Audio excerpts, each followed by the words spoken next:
yeah. You He know, wanted me to go up there, but horses didn't like me and I didn't like them that much, so I didn't go. I believe that Mick Hobden's been accredited with the fact of finding Rythe Road in Claygate. Oh, no, I'd have to dispute that one, He didn't. unless he came with me. Who? But I'm pretty sure I was the major instigator at that one. But I'll stand corrected, though, of course, and I won't lose any sleep over it. But you're saying No, to the I remember contrary. getting togged up in a suit and having this wonderful spiel that I put over, and as you can remember those, Ronnie, got it through the shed a few times. And yeah, I got that place, and then the other 600 people moved in. All the other Pakistanis.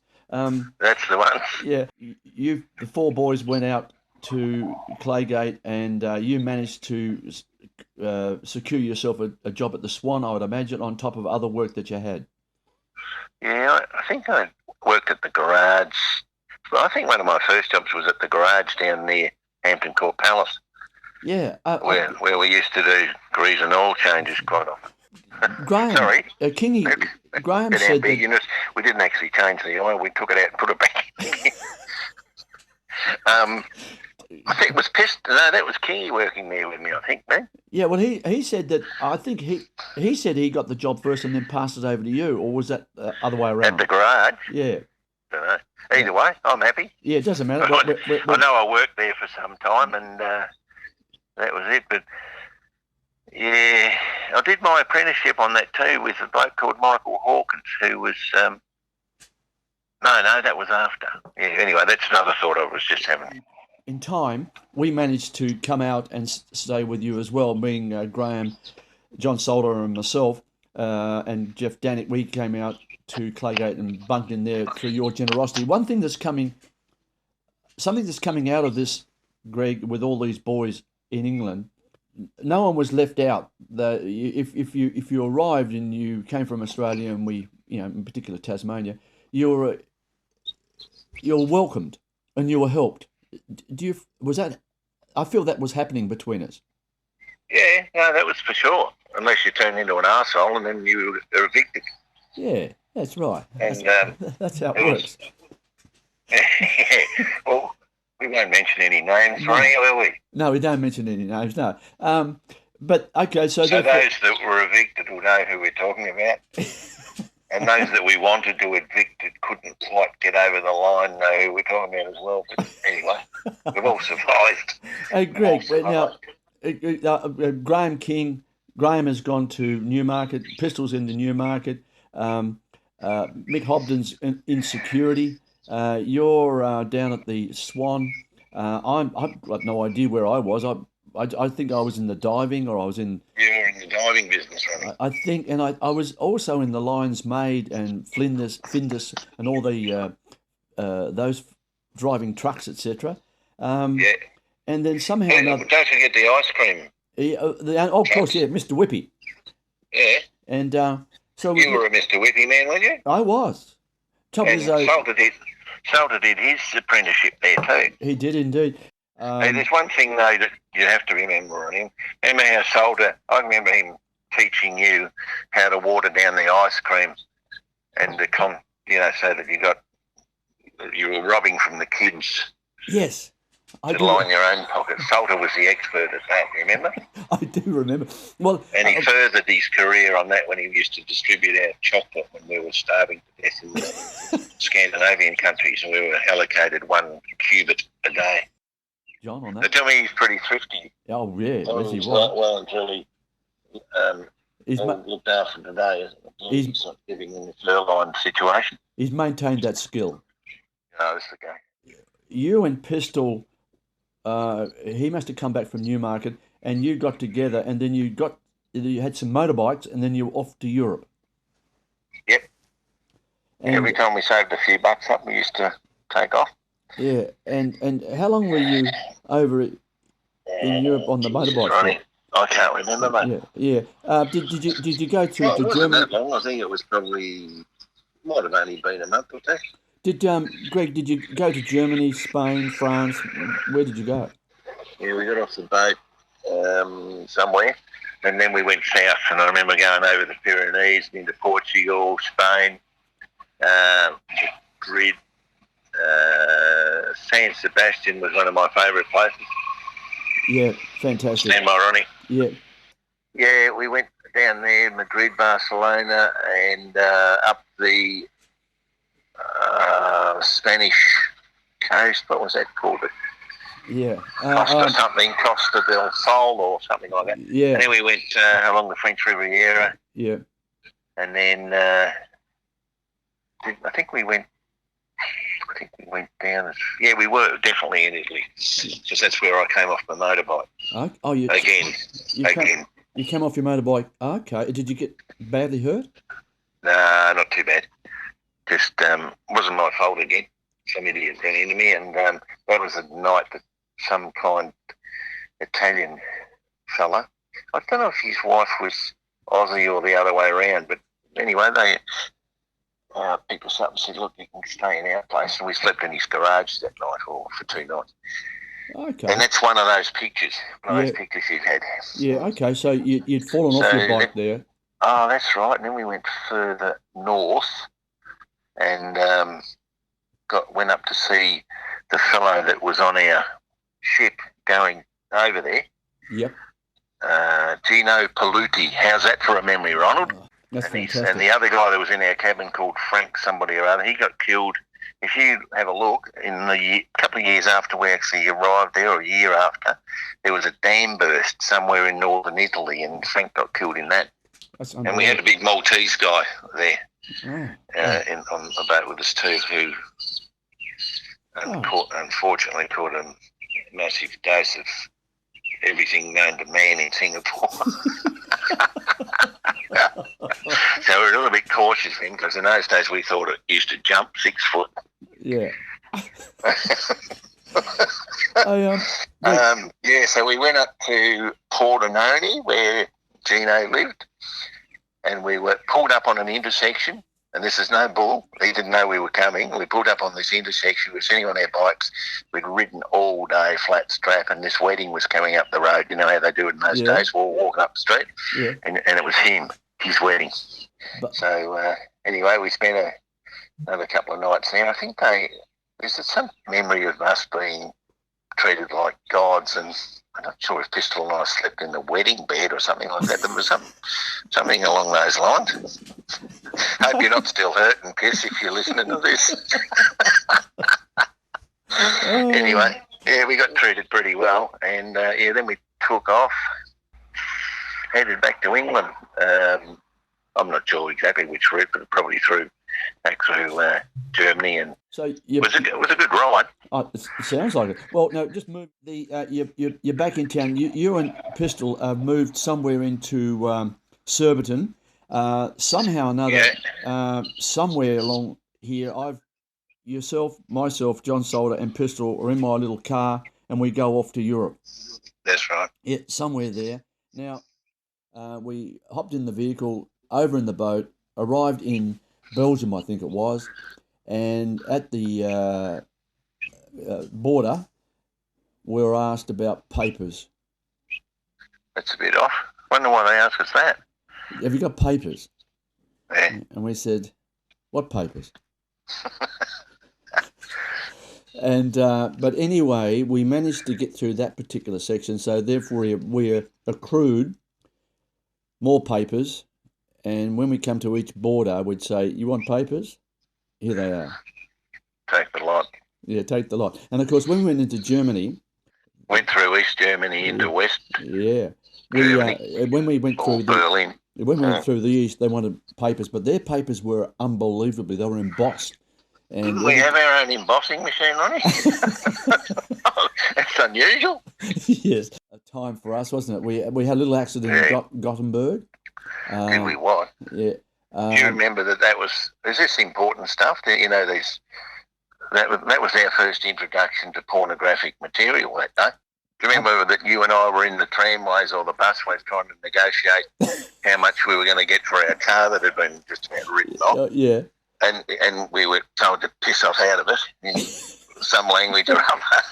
Then we got downstairs, couldn't find the boys until somebody's head poked out a door and waved us madly up the street, and we went into our first shop where there was all that porno stuff, which was only pictures of naked ladies, by the way. That's right. Yeah, it wasn't. Because we hadn't seen any of that stuff before that. Well, women. So we spent the rest of the day there, I think, and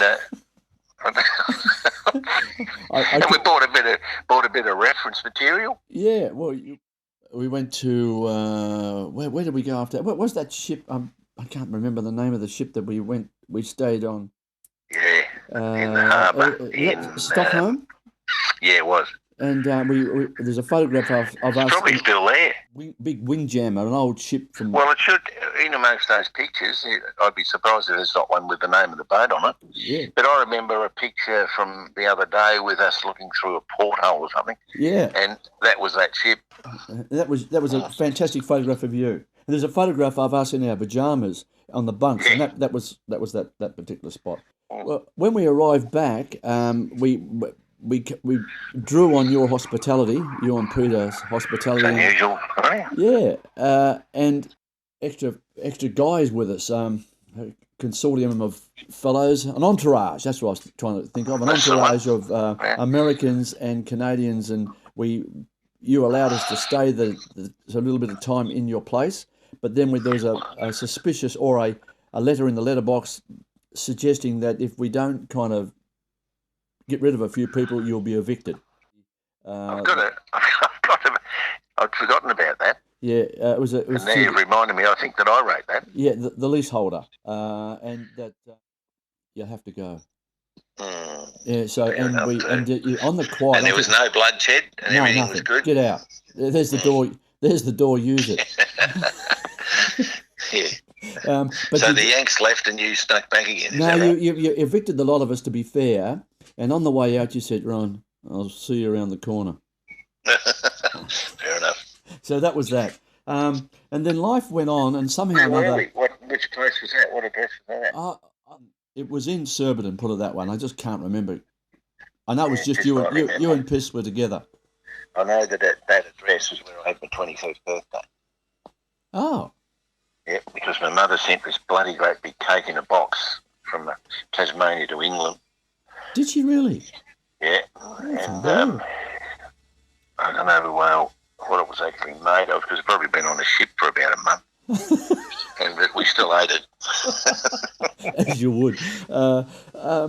While you're on Europe and you're coming from Naples through to England, did you eat in restaurants or did you? Oh, shit, no. No, not in a million years. Yeah. My vivid memories was of me being sent into orchards to pinch fruit. And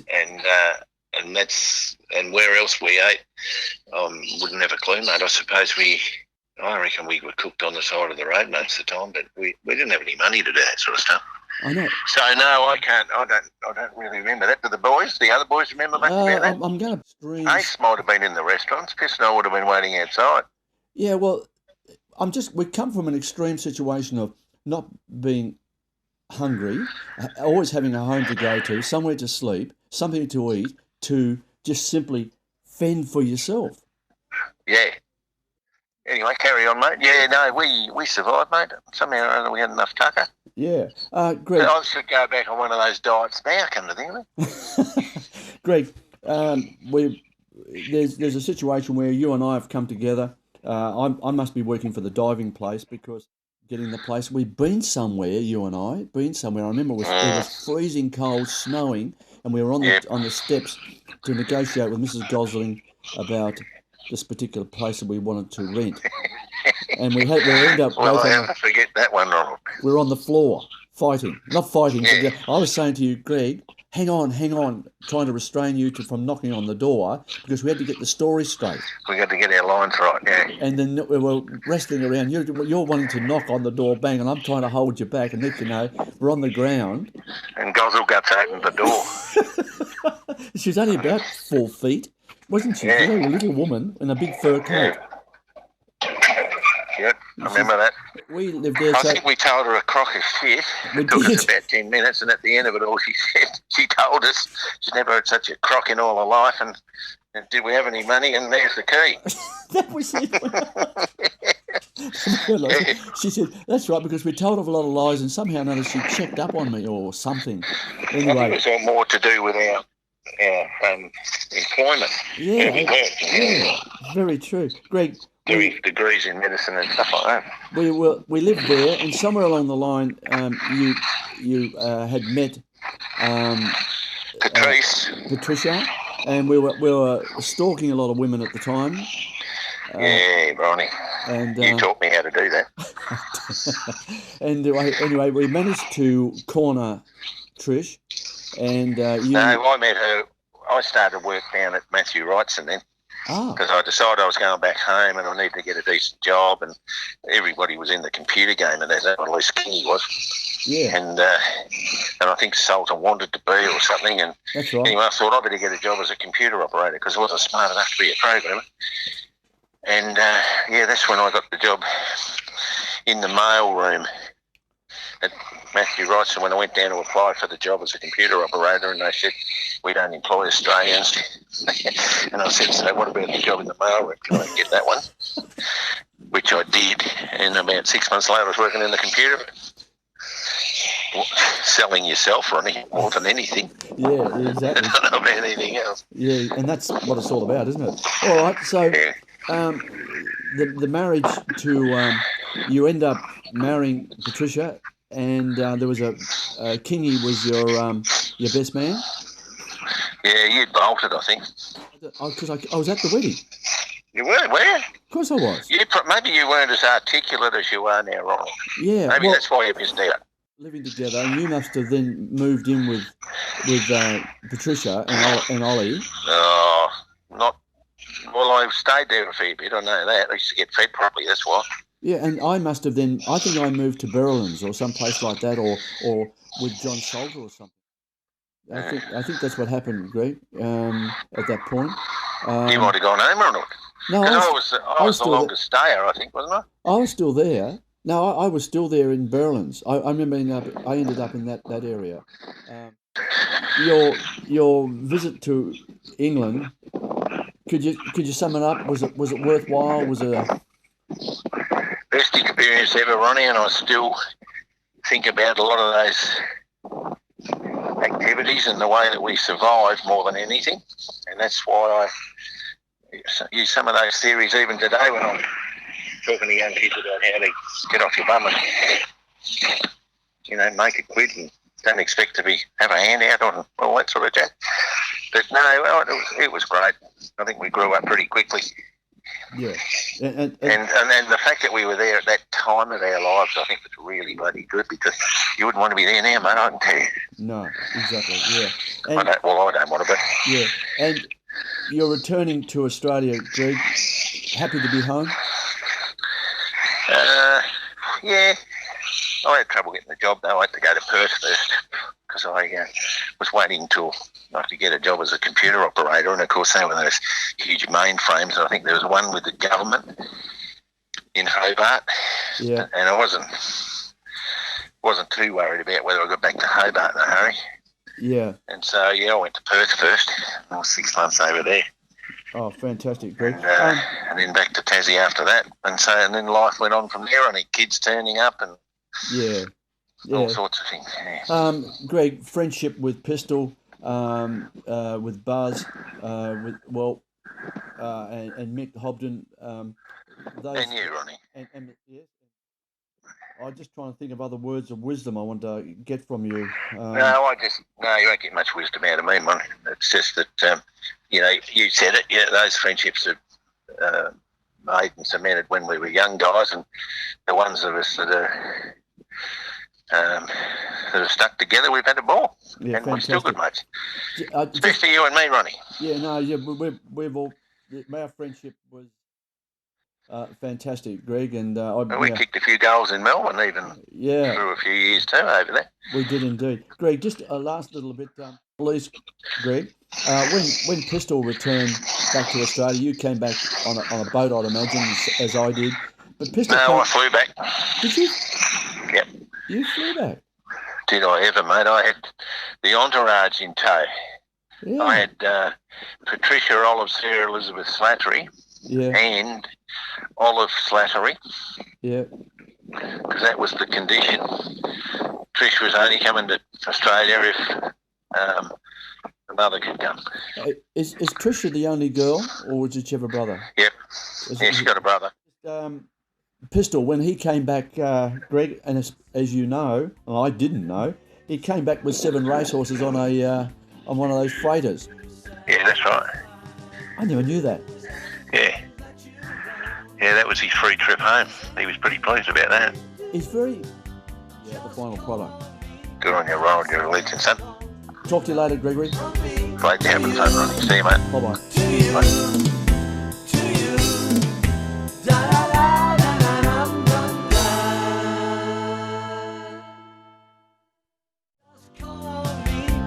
Send it along.